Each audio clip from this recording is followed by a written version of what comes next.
or, and feel free to pause the video and look all this up. I have some links in the description if you want to follow along as I'm going. So the Unborn Victims of Violence Act of 2004 is a law to protect unborn children from assault and murder. As the law states, in this section the term unborn child means a child in utero, and the term child in utero, or child who is in utero, means a member of the species Homo sapiens at any stage of development who is carried in the womb. A zygote is one of these any stages of development for a Homo sapiens, so we know that a zygote, according to this section of the law, falls into the category of an unborn child, which is still a child, and more specifically, a human child. Let's continue. Whoever engages in conduct that causes the death of or bodily injury to a child who is in utero at the time the conduct takes place is guilty of a separate offense under this section.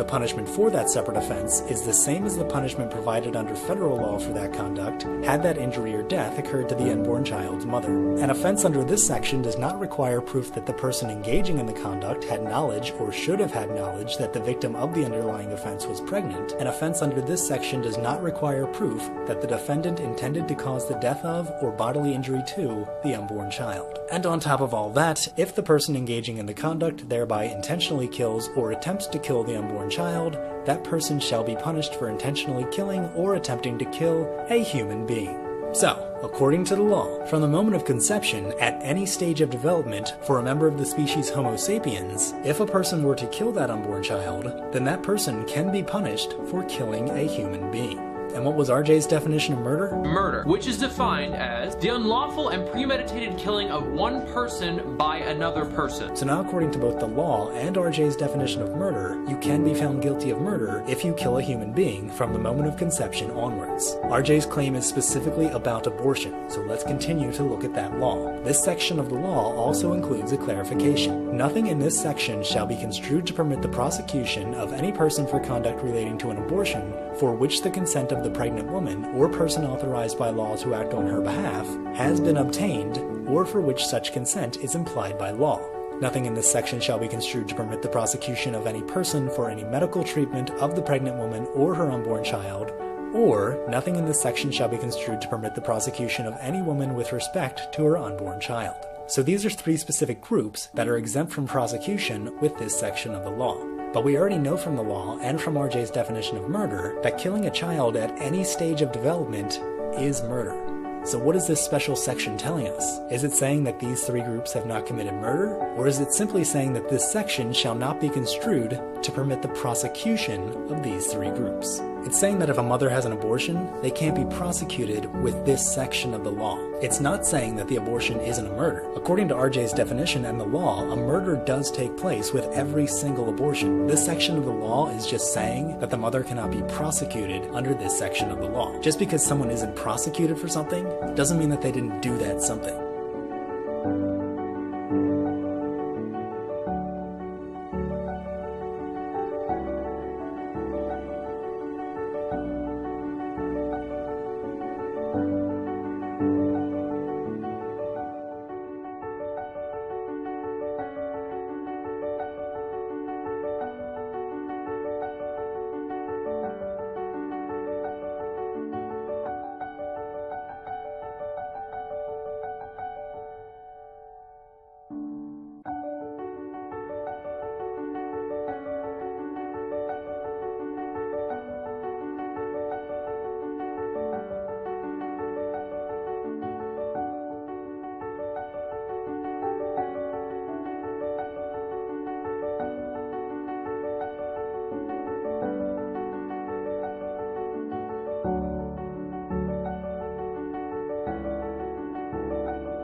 lot of people want intact parts these days because they're looking for specific nodes.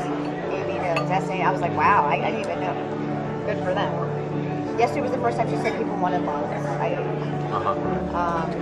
And then, like I said, always as many intact livers as possible. People just want livers. Some people want lower extremities too, which that's simple. I mean, that's easy. I don't know what they're doing with it. I guess they want muscle. Yeah, a dime a dozen.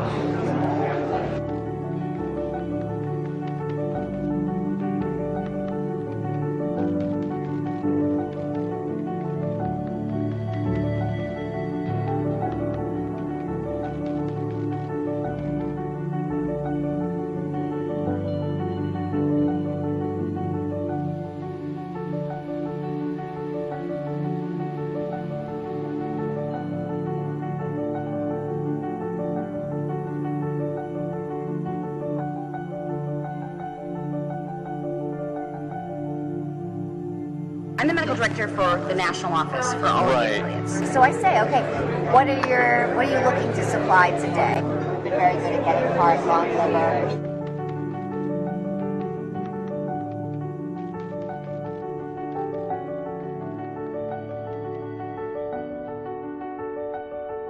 Every provider has had patients who want to donate their tissue, and they absolutely want to accommodate them. They just want to do it in a way that is not perceived as this clinic is selling tissue, this clinic is making money off of this. Okay, so when you are or the affiliate is determining what that is monetary, Yes. so that it doesn't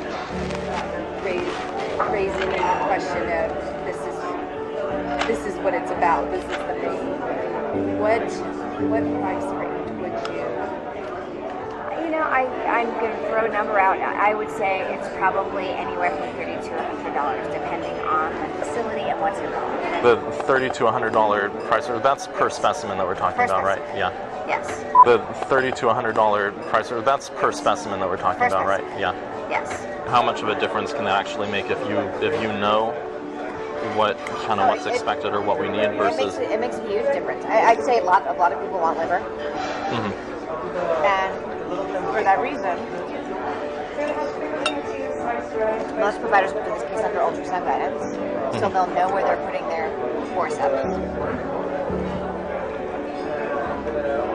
Then a rate-limiting step of the procedure is calvarium. Calvarium, the head is basically the biggest part. Most of the other stuff can come out intact. Right. It's very rare to have a patient that doesn't have enough dilation to evacuate all the other To bring the body cavity out, intact and all that. So then you're just kind of cognizant of where you put your grasspers. You try to intentionally go above and below the thorax so that, we've been very good at getting heart, lung, liver, because we know that, so I'm not going to crush that part. I'm going to basically crush below, I'm going to crush above, and I'm going to see if I can get it out intact. And with the calvarium,